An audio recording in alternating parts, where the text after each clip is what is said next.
You're watching The Breakfast Club.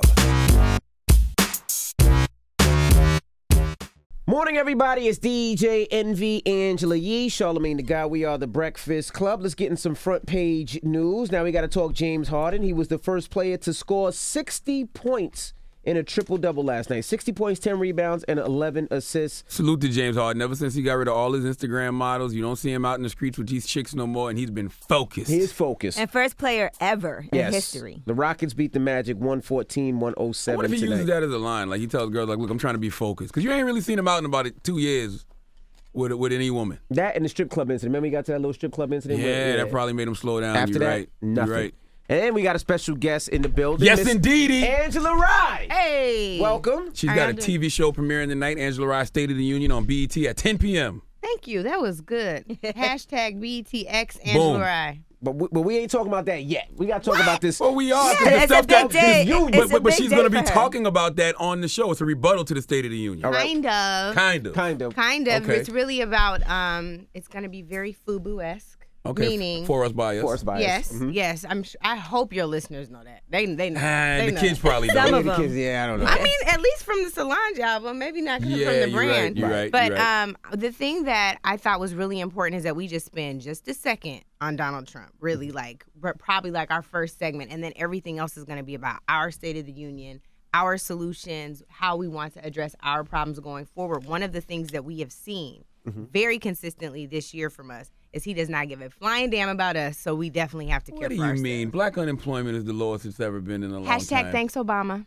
Well, let's talk about the The State of the residual Union. effects of Obama's presidency. Because all economic indicators lag. That is a well-known thing, whether you went to the first day of class of micro and macroeconomics or you stayed through the last. You learned that very early on. If you don't believe us, look it up on the internet. Yeah, so that's why they say, like, they were saying something about him, whatever he put in place won't be seen till 2025 or something like that? Well, I don't know which part, but if there's some aspects of tax reform that's true. Tax reform, there you go. Okay, so a number of things. There's economic indicators. One of the things that I think is really important. Do you all remember during the campaign, every time a new jobs report came out? These are numbers that are shared by the Bureau of Labor Statistics, which was created decades ago. Donald Trump would say it was fake news. He didn't believe those statistics. Correct. That in some way the Department of Labor was making things look better for Barack Obama. Now all of a sudden, He's those using them. statistics are accurate. Right. Right. It's the funniest thing. So it's like, I need you to pick a side and stay on it, bro.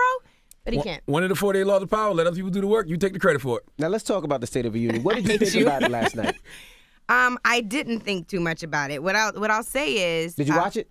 Absolutely. I fell asleep during it. You did? I did. I actually can't blame you for that. It was one of the most boring, negatively toned State of the Union addresses. It's so funny to me that expectations have gone down so much that people are saying things like, well, he was the adult in the room. Well, damn it, he's 70-something. Yeah. Right? Like, you Right, should when be extra adult. Oh, when they be like, this humanized him. Like, that should be a bare minimum requirement to be president, to be human. Well, it's really hard when you act like a demon 9 days. I almost said 9 days out the week. 9 times out of 10. Right. But I think maybe it is 9 days out of the week, right? But I think the other thing that was interesting to me is this was one of the longest State of the Union addresses. And it's also one of the most troubled presidencies to have to go into the State of the Union address. For this just to be his first year, considerably in many relationships, even with your friendships, the honeymoon stage, he has one of the lowest, or actually the lowest approval rating in history for the first year of presidency. So he was up against quite a bit. And he didn't really shift expectations too much. He hit a number of topics and also was really quiet on a number of things. Right. Donald Trump, even given all that we've experienced with gun violence this year, completely silent on gun control, given all of the clouds and issues surrounding Russia, not a single mention of Russia, despite not agreeing to implement sanctions that Congress actually signed. Both chambers passed this bill. He signed it into law. They're not going to implement these sanctions upon Russia. I mean, so many issues. What about if he would have talked about the Me Too movement? I was going to say he didn't. Can you imagine? He has all kinds of issues with women coming forward. He would have talked about that and one. things that we've heard he said, personally heard recordings of, and that's not something that he would ever address. He did acknowledge it was the year of the woman, though, didn't he? Well, I don't remember if he said that. I might have been He said something about that. He might have got a sandwich. Well, you know what? He might have said that because did you all know that Melania rode separately to the State of the Union address from him yesterday? Melania got CTE, man. I'm convinced. She got a concussion or something. That's I'm telling so you. terrible. She's had a few concussions because of dealing with him. He's the abusive rich boyfriend. I'm sure of that. Anyway, that's awful. I'm not doing that with you. But here's the thing that is interesting. You should definitely use that for your rumor report. But he absolutely rode separately from her. They positioned it and messaged it as she wanted to go early and greet her guests who would be sitting with her. But that's also kind of unprecedented. There are two other observations I wanted to make about ways in which members of Congress engage in silent protest. Mm-hmm. We know Ruth Bader Ginsburg did not go. There were 13 members of Congress who did not attend. That was their form of protest. There was this Reese Taylor pin that CBC members wore. Reese Taylor's, of course, the black woman who was raped by 6 white men in Alabama in the 1940s, just passed away last year and was never believed. So it was really one of the fundamental pillars about what Me Too and Time's Up is all about. And then the other thing that I thought was interesting is the CBC, my members, my family members who I love, they were out here looking like college graduation with the kente cloth. Did y'all see the kente cloth? They're serious with their kente cloth. When they had the cloth of all the places that Trump called shithole country. Right? It was kente cloth is absolutely something that black folks here use as an homage to Africa, and they were definitely using it to protest him calling Africa shitholes. Y'all know you can't curse, right? I just want to tell you. I think you can get that one off. I saw them using it yes, on CNN. No, you can't. It's a direct quote. No, you cannot curse. Y'all can get away with that on CNN. We can't get away with it here. Trust me, I asked. Yeah, we tried. I asked my boss that same night. Well, bleep it out. No, we bleeped it out. Anyway, I'm sorry. Yeah, that was a direct quote. I didn't say it. He said it. Right. Yes, out of his shithole mouth. All right. All right. You know what? We have Angela Rye in the building. Now, we're talking State of the Union last night. And her show that comes on tonight on BET at 10 p.m. At 10 p.m. Angela what's the name Rye of the State show? of the Union. What's the name of the show? Angela Rye State of the Union. Okay. How coincidental. Right. What did you think of the overall State of the Union last night? Oh, man. So I think, again, we talked about the length of the speech. We talked about it feeling very dark, which shouldn't surprise us because of who delivered the speech. Again, I think I wasn't really surprised about what he didn't hit on. It was very much a Make America Great Again, America First kind of speech. He didn't hit on international policy that much, except for to say that they were going to keep Guantanamo Bay open. And North Korea, he discussed. I said this morning I was going to ask you about that because that confused me because he started talking about North Korea, but then he went right into Guantanamo Bay. I didn't see the correlation. I don't know that he saw the correlation either. I think the important thing for him was to sound strong. Donald Trump and the speechwriters were very effective at appealing to and revving up their base. This speech was supposed to be about unity, unifying, moving forward in a bipartisan manner, and that is not what he did. I mean, you can look at the audience, the applauses were typical, right? State of the Union speeches, Democrats stand for some things, Republicans stand for others, everybody stands for other things. But you heard a lot of groaning and kind of booing and hissing in the audience, particularly when he got to immigration policy. The ways in which he talks about dreamers. You saw in your mind, again, the moment during the campaign when he talked about Mexicans being drug dealers and rapists. And the thing that's maddening about it is he even used these stories. These stories were extremely effective, where he went and talked about the people who were sitting with Melania. And the story related to immigration was about MS-13. Which I haven't heard that name in years. They've done a terrible job of marketing and promoting themselves. The Bloods and Crips been killing them in the marketing department. MS-13 out in Long Island? MS-13? They're in Long Island? Yes, they're in Long Island. They've been killing people like crazy out in Long Island. My fault. I don't know. Like, it's been ridiculous out in Long Island. Oh, I didn't know that. I haven't heard that. He also said that's the story from last night. You could have heard it from the story from last night. Anyway, the point that I'm raising is it's crazy out there. The one immigration story is this. And then he talked about diversity visas, right, being used to just let anybody in here. Do you all know that is how most folks from the African diaspora get to this country? It was just maddening to hear the way that he describes immigrant communities, chain migration. He's a product of chain migration. His grandmother got here. That is how Donald Trump arrived. Wow. So it's Donald Trump's an immigrant? No. Why do you half-ass listen? Can I say ass? Yeah, you can say ass. I'm asking for real. She said no, damn it. Oh. He's not an immigrant directly. He's a product of chain migration, of a policy that he was condemning yesterday. Gotcha. And what I'm tired of, generally speaking, are folks in the majority, people that are beneficiaries very clearly of white privilege, who as soon as they are beneficiaries of something want to close the door on other people who would benefit from that same thing. It's bigoted and ignorant, and I think that is the biggest frustration I had listening to the speech. The other thing that I thought was extremely hypocritical, he had this really strong moment about lowering the price of prescription drugs, something else that George W. Bush did. Right. But right before that, he talks about how they finally repealed the linchpin of Obamacare. How are you going to work to make prescription drugs more affordable and then kill affordable health care for so many Americans? True. It doesn't even reconcile. Right? Like, what is the real benefit of that? So what? I don't understand. Why is his base getting riled up about this? Like, is that language too much for his base? Is it going over their head? When you say which language? Like just saying things like that, because you're taking away Obamacare. A lot of his base, the people that actually are into him, are using Obamacare. But here's the kicker. Do you all remember when they first started polling people around Obamacare? They would ask people a question that said, "Do you prefer the Affordable Care Act or Obamacare?" And they didn't know that they didn't know they were the same thing. Right. So with him saying Obamacare, he knows that anything with Obama. Obama's name on it, they don't like. Right. That's why he's literally one of his signature achievements has been to not repeal, but just undo a lot of the regulations, the executive actions, executive orders that President Obama signed into law.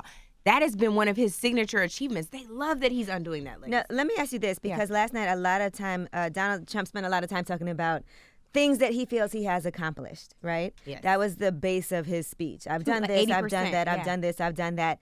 Has he, in your opinion, is there anything that you can say, well, at least he...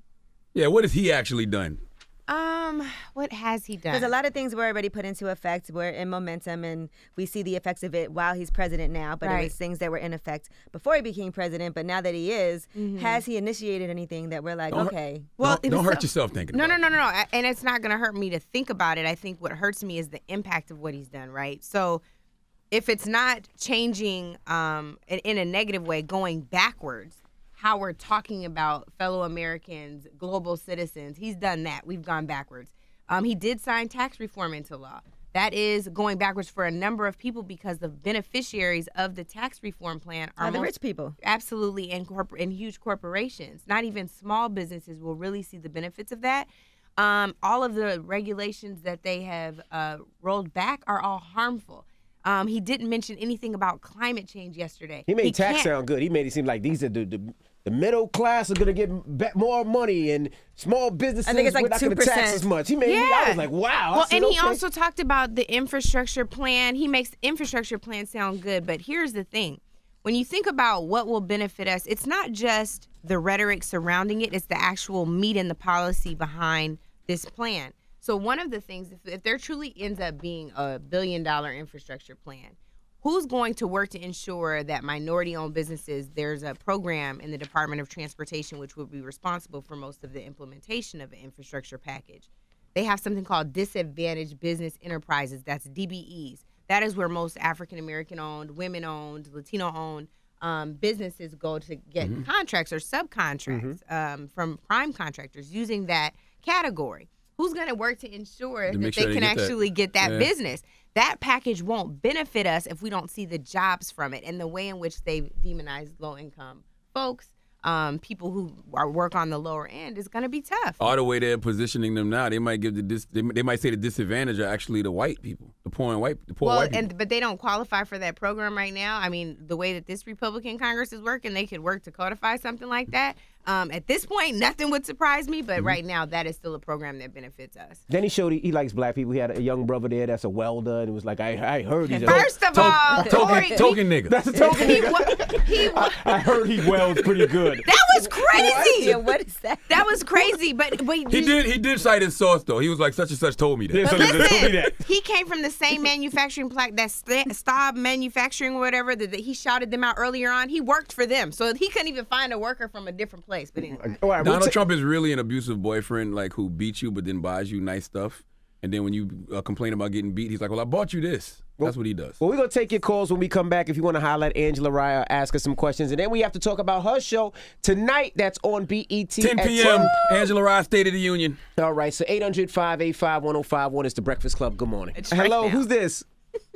Hi, this is Mike. How are you doing? Hey, Mike, you got a question for Angela Rye? I got a couple. Not long. I want to know how she feels about the top Russian spy meeting with the head CIA officer in this country. I mean, that just seems foul to me. I'd like to hear the response from that and from Angela because, she's about the only one I'm looking at that really stands up to these cretins we have in office. Go ahead, AR-15. I like that word, cretins. Go ahead, Angela. It starts like cracker, but Right. cretins. Oh my God. All right. Anyway, so here's the thing. There are so many layers to the issues, the relationships, the connections to Russia that began at the very beginning of Donald Trump's campaign. Like so many layers that myself, as someone who prides myself in knowing, politics and the issues, it's confusing. Like it's a super confusing web. Whether we're talking about the Russia sanctions piece, we're talking about these memos that House Republicans on the Intel Committee agreed to release, only the Republican memo, not the Democratic memo. Donald Trump walking off the House floor yesterday from his speech assures a Republican member of Congress that the memo is going to get released. Yeah. He hasn't even read, right? And he's kind of looked like he was joking about it. No, joking about it, but very serious, like 100% it's coming out, right? So my point is there are so many layers to this, and the concern that I have is we've been dealing with and grappling with the issues for so long, the conspiracies of it all, that we're starting to harden our hearts to it, right? Like it's not that serious. Yeah. But this is literally an issue that is eroding democracy. Now, I know as a person of color, I would say democracy's been eroded, right? Like since we set foot on this soil, democracy's been eroded. It's never been right. But what's happening right now is really, really dangerous. Doesn't take away any of the issues of oppression that we deal with every single day, but we need to acknowledge it for what it is and what it could mean for our overall national security. I wonder why he didn't address it last night at all. Because his lawyers, I'm sure, warned him not to do it. There's been talk that Robert Mueller wants to actually speak with Donald Trump. Of course, there was a Chris Christie interview yesterday where he said he does not under any circumstances recommend that Donald Trump speak with Mueller. The reports coming out that he wanted to fire him in June, that is obstruction of justice, right? There are all of these things. Wow. Anyway, we could talk about that for hours because that's a book. Well, hello, who's this? Hello? Hey, my name is Felton. I'm from Queensbridge, New York. Hey, what's up, bro? What's your question for Angela Rye? I wanted to ask Angela, how do you maintain your professionalism when everyone's always throwing shots at you? Good question. I always see you on CNN Tonight with Don Lemon. I feel like everyone is always coming at you, and I always feel like you're always able to maintain your demeanor despite you having to respond to the incident, constant insults, and just how do you do that? It's so funny that you say that because there are a lot of people who think that I am not professional on CNN Tonight, whether it's from an eye roll or a face or I get loud or I start getting bouncy or this fool calls me AR-15. So there's all of these things. So I guess it's in the eye of the beholder. But thank you. I try to maintain my professionalism, but more than professionalism, I try to just be myself, authentically me, and respond exactly how I see fit. And more times than not, because I don't have a filter, it just comes out as honest as possible. Yeah, thank you. That's great. I'm 19 years old. I'm thinking about becoming an activist, and I really, really just appreciate you being authentic and real, but also just maintaining yourself to where you're not looking, representing the black community in a negative way. So I definitely appreciate what you do. And make sure you watch her tonight on BET at 10 p.m., Angela Rye, State of the Union. Let's take one more. Hello, who's this? Hello, this is Renetta Richard from Flint, Michigan. Good morning, Mama. What's your question for Angela Rye? Yes, my question is concerning when President Donald Trump stated that he's going to bring jobs back to Detroit. He's into clean coal, and we have the Great Lakes. We cannot afford for him to damage our environment. I mean, GM has done that for over 100 years, and they haven't paid to restore our environment. For him to say, okay, we're going to go back to destroying the natural environment and removing us from the Paris Treaty. I am currently running for governor, and I'm African American woman, and the issue that I have with him is triple fold. You know, he's all about capitalism. He's taking democracy away. And my question for her is, how does she feel about that? Him trying to regress the environment and take away the things that make us who we are. You know. Sure. So, first of all, just to acknowledge Flint for a moment, right? He didn't talk about Flint. Not at all. Flint has had a water issue now for 1,300 days and counting, more than 1,300 days. And so for this resident of Flint who said she's also running for governor to bring up issues around the environment, which he also didn't address. Of course, he didn't bring up pulling out of the Paris Accords. This is something that has to be front and center, but Republicans and many of the members of Donald Trump's base don't even agree that climate change is a real thing, right? They think it's a hoax. At first, Donald Trump talked about it being a hoax created by China. So she's right. For him to say beautiful, clean coal is oxymoronic, right? It's ridiculous. And then everything about his speech, I mentioned to Eugene on my team and Z on my team in the car, I said, didn't it feel like we went back in time last night? Like, think about Barack Obama's last State of the Union, where there was all this talk about innovation and a path forward and, you know, how we get ahead, like space programs and all this. He didn't talk about any of that. Yeah, like, not a single mission attack. We live in a digital age, and you still talking about coal? Beautiful clean coal, too, right? Like, it was outrageous. It's like everything about him seems like we went back in time, including that old school Pompadour situation. Angela, did you read Fire and Fury? I did not read that. Because, you know, they're making it into a TV show. I haven't had a chance to read it yet. Are you planning to? Is it something you're interested in? You know, I feel like it's Fire and Fury every time he gets on Twitter. So I feel like I don't know that I need something else. I don't know. I'm going to think about it. You read it and tell me if I need to do it. Because I have it now. So I do have one question. Does Omarosa being on Celebrity Big Brother count towards Trump lowering black unemployment? Shut up. I thought I can't cuss on this program. Why are you bringing up old stuff? Let's talk about your show tonight. Yes, now talk about your show tonight. Tonight, 10 o'clock, BET. Now, what is the show going to discuss? Is it only State of the Union stuff, or what are we talking about? We're going to talk about Trump's State of the Union address, but we're going to talk about the state of our union, what black folks need to do to get ahead to build black political power. We have some dynamic panelists, y'all, that are going to be on. Stacey Abrams, who's running for governor in Georgia. She's a state legislature. We have newly elected mayor of Minneapolis, Melvin Carter, Stephanie Brown James, who runs a Collective PAC. We've talked about Collective PAC on this program before. Who else is that? Rashad Robinson, who's the executive director of Color of Change.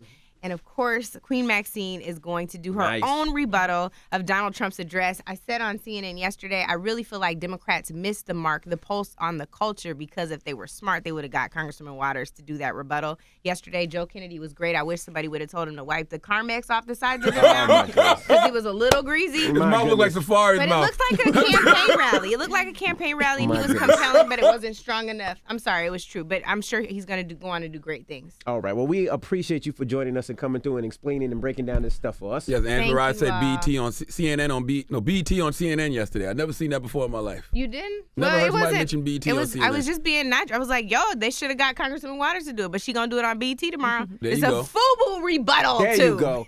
Well, we appreciate you again. Angela Rye. It's The Breakfast Club. Good morning.